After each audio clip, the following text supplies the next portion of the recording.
I'm so tired of these petty excuses. You behave like children. You know what to do, just get it done.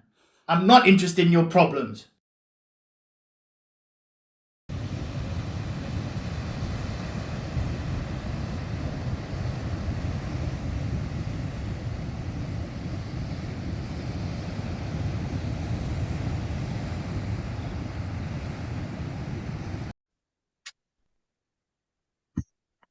So why do people bully?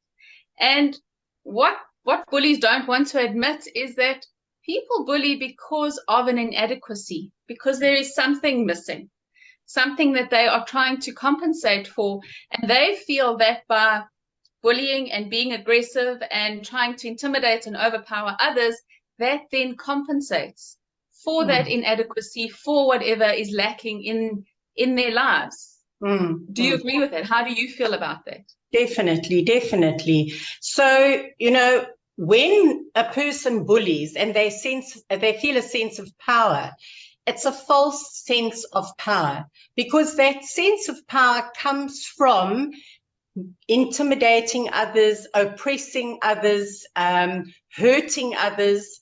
And as they view their control, or as they experience their control over others, this gives them a heightened sense of power that is temporary, because it's a false sense of power. The only true power comes from within.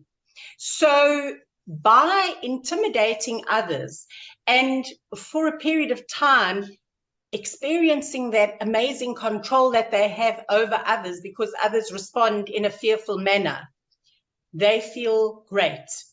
But it is a false sense of power. Exactly. And that then takes us right back to the first bridge that we covered, the bridge of belonging. Because when we cross that bridge successfully, as we discover and we've crossed that and we get in touch with our inner power, we realize that we don't have a need to overpower others. We are very secure with ourselves. And I'm not saying by any means that we are perfect. We have strengths, we have flaws, but we recognize our flaws. And we will say, yes, I'm good at this and I need to address that. But the fact that I need to address something or I have a flaw isn't an inadequacy or make me less of a human being. It's something that I need to address. And because we don't have that inadequacy, we then don't feel the need to overpower others, because our power is coming from within. We don't have that false sense of power that comes from constantly overpowering others. Yes. And when we constantly have to overpower others, it's temporary. It doesn't last for long, that feeling of empowerment, because it's false. And we have to keep on doing it. But when we've crossed that bridge successfully, we don't need to do that anymore. Yes.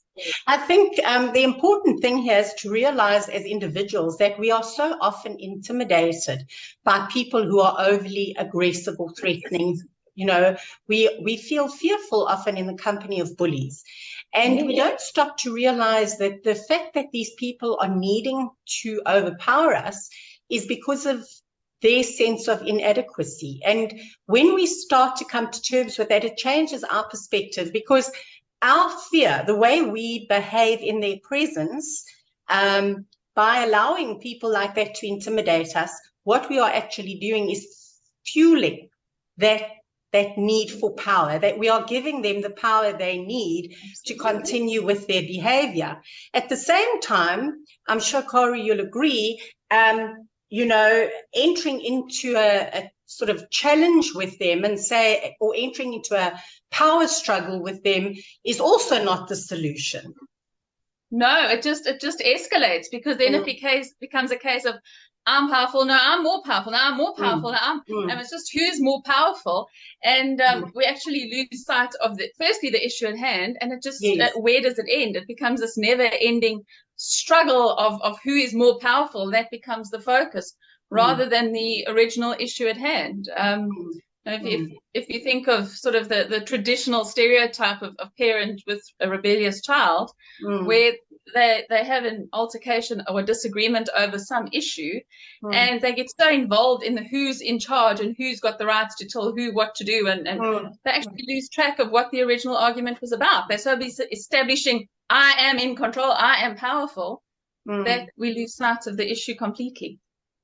So often in life, and I think not only, obviously we are focusing here today on bullying behavior, and we'll have a lot more discussion in the weeks to come on how to handle this kind of situation. But I think generally in life, when you look at relationships, as you say, parents and children, love relationships, very often in the workplace, when you observe meetings in progress and whatever, there is so often that power struggle where people have differences of opinion. They have different views on something. And instead of discussing or looking at the issue at hand, it becomes that power struggle, because when people don't have a true sense of inner power, when they aren't truly empowered, they immediately have a need to overpower the opponent. So they will continue until they feel that the opponent succumbs, gives in, agrees with them. So whether their point was even valid or not, whether or not it was valid, doesn't matter. Whether their opinion is senseless at the end of the day, isn't valid. What does matter is that they won in that altercation.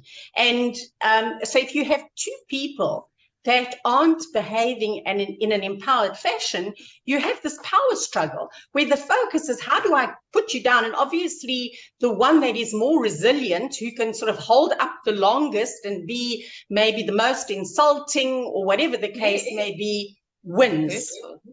But when we have two empowered people discussing an issue, the issue is the main focus. So it's, how do we discuss? How do we assess? Let's look at the different points of view. Let's consider options, and let's come up with resolution, agreement. Let's find the best possible option or the best solution. And it's not about a power struggle. It's not about you won or I won. It's really the best solution won. And that's what it should be about. But we enter into these power struggles so often, and it really shows that at some level we are lacking in our sense of inner security and inner power.